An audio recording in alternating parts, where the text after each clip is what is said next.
इस सीरीज में टेम्परेचर का टॉपिक आगे हम लोग पढ़ते हुए हॉरिजॉन्टल डिस्ट्रीब्यूशन ऑफ टेम्परेचर की हम लोग यहाँ बात कर रहे हैं। इससे पहले की वीडियो में मैं general horizontal distribution of temperature के बारे में बात कर चुका हूँ। General horizontal distribution of temperature का सेंस यहाँ पर ये है कि अगर सपोज ये अर्थ है ना, अगर ये अर्थ है, बीच में यहाँ से इक्वेटर जाता है, तो इस इक्वेटर से ऊपर की तरफ यहाँ 90 डिग्री पर नॉर्थ पोल है ना, और यहाँ पर 90 डिग्री एंगल के बाद साउथ पोल मिलेगा। ठीक है, 90 डिग्री एंगल के है ना, नॉर्थ पोल और साउथ पोल, ये यहाँ पर इक्वेटर हो जाता है। तो इसके साथ में जब इक्वेटर से आगे की तरफ हम चलते हैं तो जनरली सिचुएशन क्या मिलती है कि टेम्परेचर रिड्यूस होता है ना। इसके बारे में वीडियो ऑलरेडी बना के मैं आपको अपलोड कर चुका हूँ, आप उसे आराम से देख सकते हैं। तो हम यहाँ पर उसी कंटेंट को थोड़ा सा टच करते हुए फिर स्पेसिफिक हॉरिजॉन्टल डिस्ट्रीब्यूशन पहुंच जाएंगे। Horizontal distribution of temperature is basically associated to varying temperature conditions of the earth's atmosphere from equator towards pole. This particular horizontal distribution of temperature can be studied by two concepts, right? In two concepts, there are two concepts of studying horizontal distribution of temperature of Earth, right? One is the general horizontal distribution of temperature, right? General horizontal distribution of temperature. Within this topic, we can easily examine, because of spherical shape of Earth's inclination with its rotational axis, size of the Earth and distance from Sun, etc., are the factors leading to cause continuous decline in temperature from 0 degree to 90 degree, that is equator towards pole. Now, need to understand how the specific horizontal distribution of temperature can be examined. So, as we know, amount of solar insolation must reduce from equator towards pole, right? From 0 degree towards pole. And the effect of temperature in the proportionate manner. Effect of temperature in proportionate manner. But what we find, temperature initially increases up to subtropics in both the hemispheres. Up to subtropics in both the hemispheres, then decreases towards pole. Then decreases towards pole. And the highest temperature of the world is not recorded on or along the equator. It is lying within the subtropics.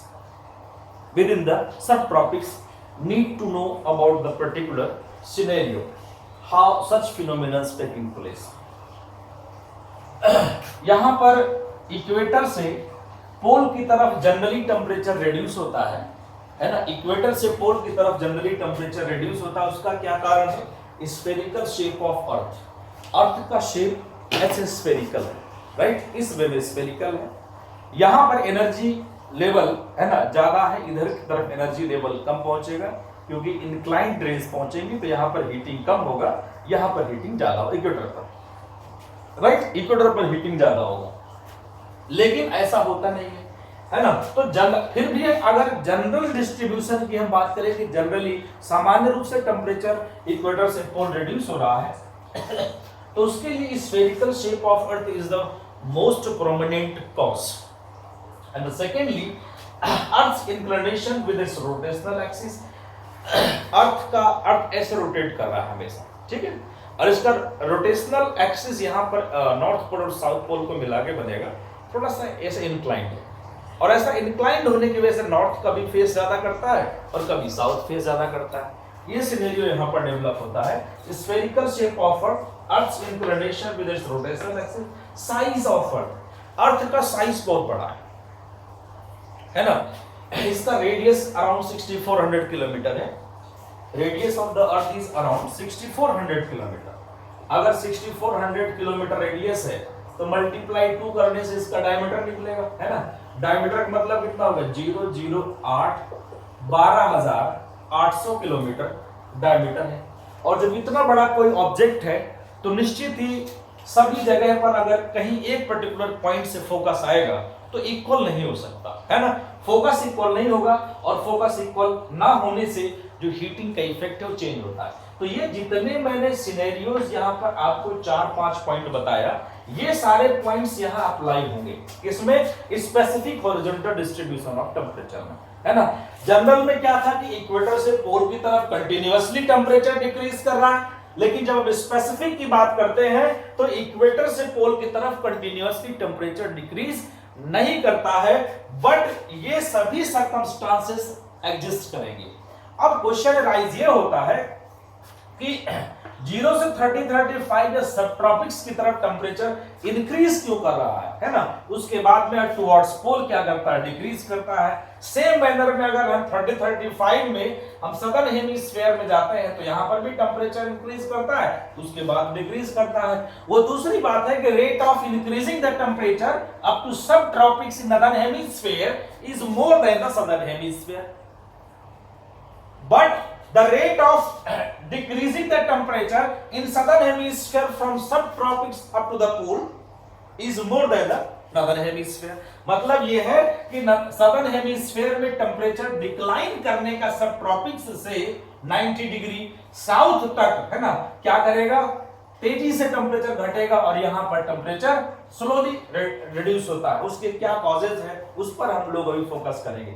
सबसे पहला point हमें ये जानना चाहिए, है ना, सबसे पहला पॉइंट हमें ये जानना चाहिए कि नॉर्दर्न हेमिस्फीयर में rate of increasing temperature is more up to sub tropics. Why? It is because of the concentration of land masses in northern hemisphere. Northern hemisphere में लैंड मासेस का, कॉन्टिनेंट्स का concentration है। Largest continent Asia, largest continent Asia is almost located in northern hemisphere.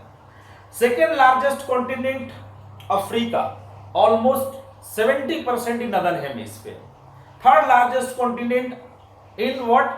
Completely in northern hemisphere. Fourth largest continent South America, around 15% in northern hemisphere, right?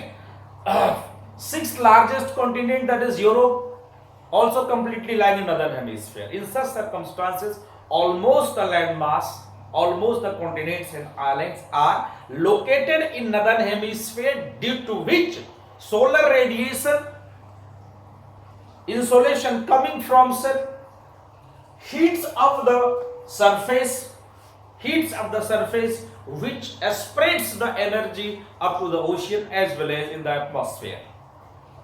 This spreaded energy responsible for heating the atmospheric molecules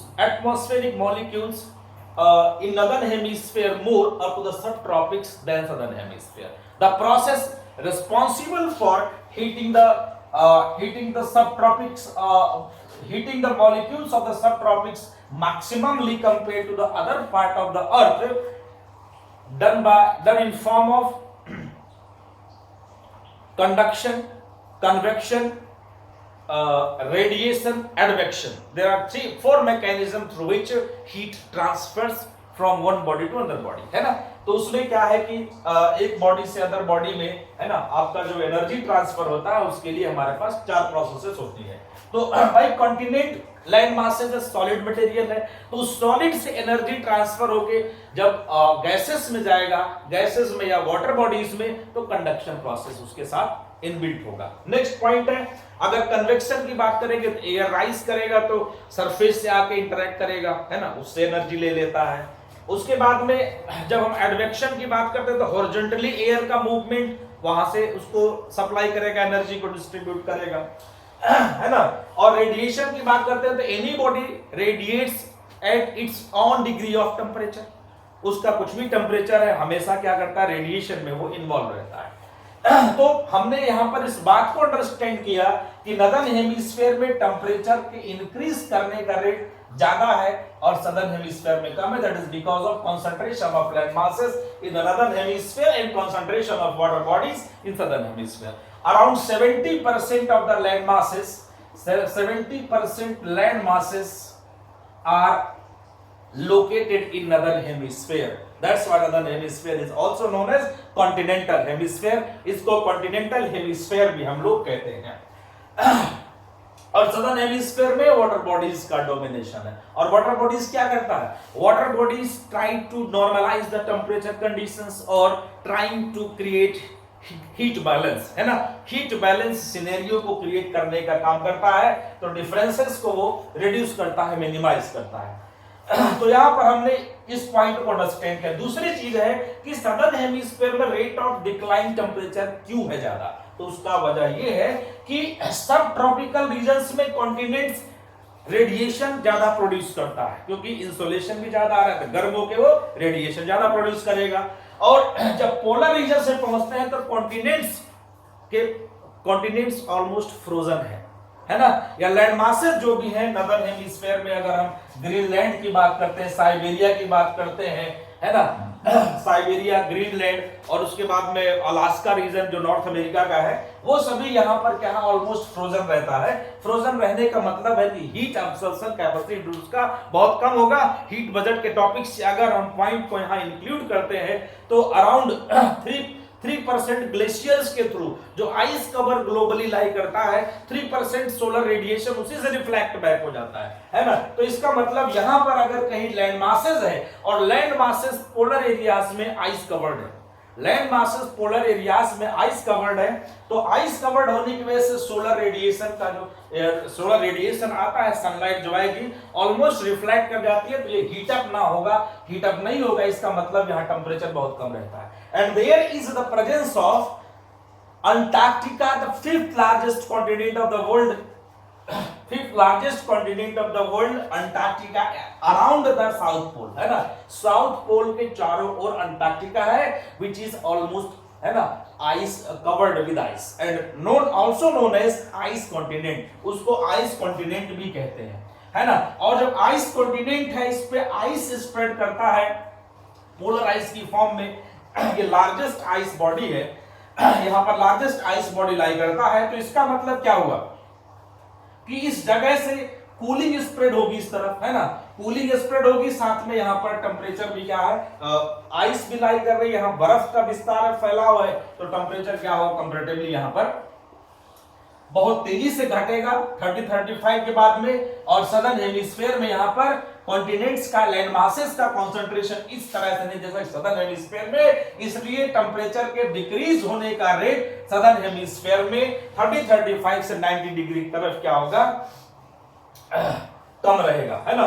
अब अगला point है कि हम ये जानते हैं highest temperature should take place on and along equator because it has tendency to receive highest insolation, but according to the WMO, World Meteorological Organization, highest temperature is recorded in subtropics globally.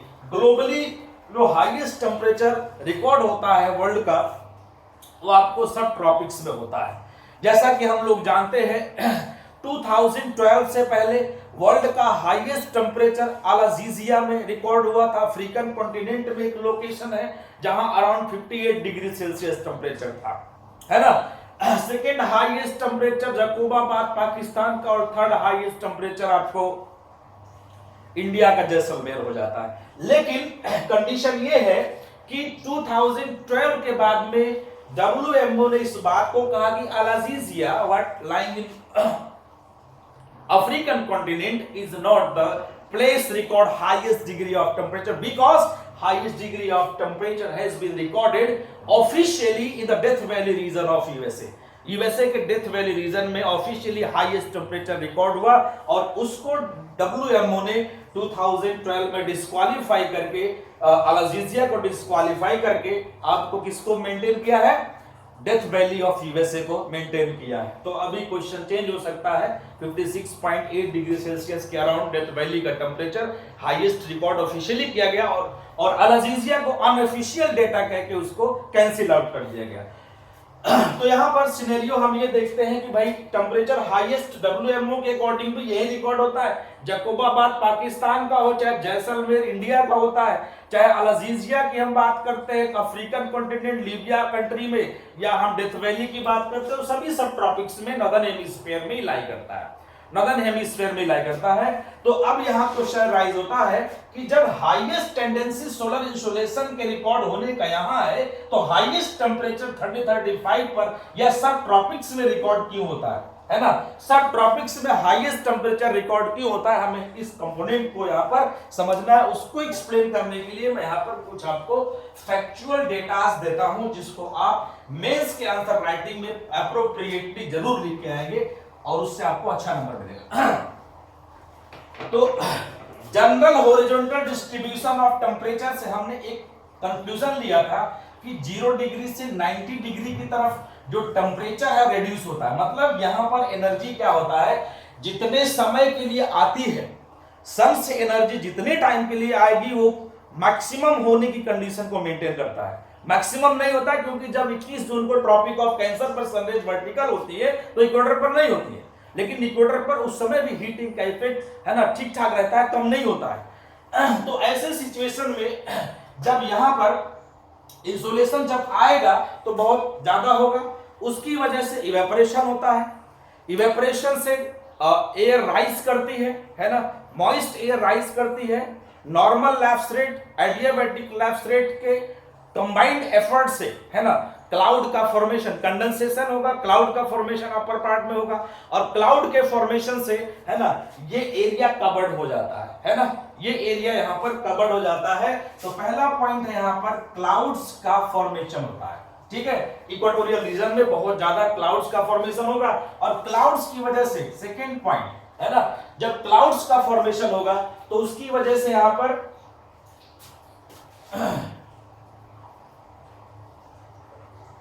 Solar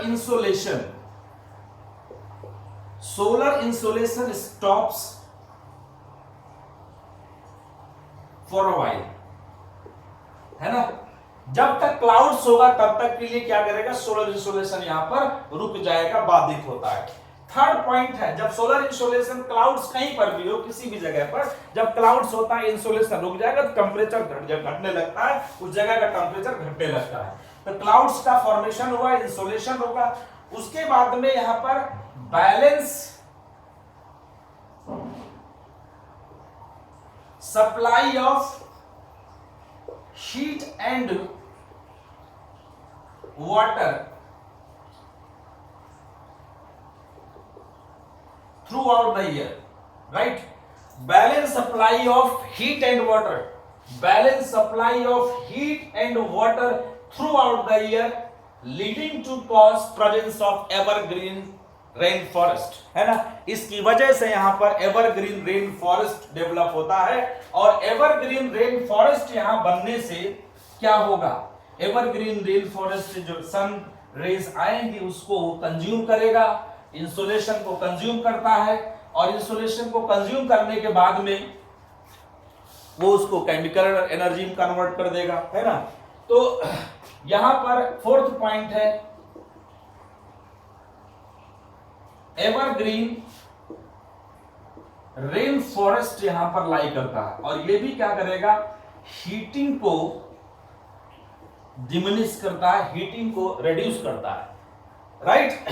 एक fifth component यहां पर add कर लेंगे, evaporation globally ocean surface से ज्यादा होता है।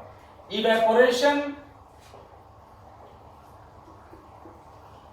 अगर ग्लोबल लेवल पर बात किया जाए तो इवेपोरेशन ज्यादा ओशियन सरफेस से होता है, लेकिन इक्वेटोरियल रीजन की अगर बात करते हैं तो यहां पर 65% कॉन्टिनेंट से इवेपोरेशन होता है, और जब इवेपोरेशन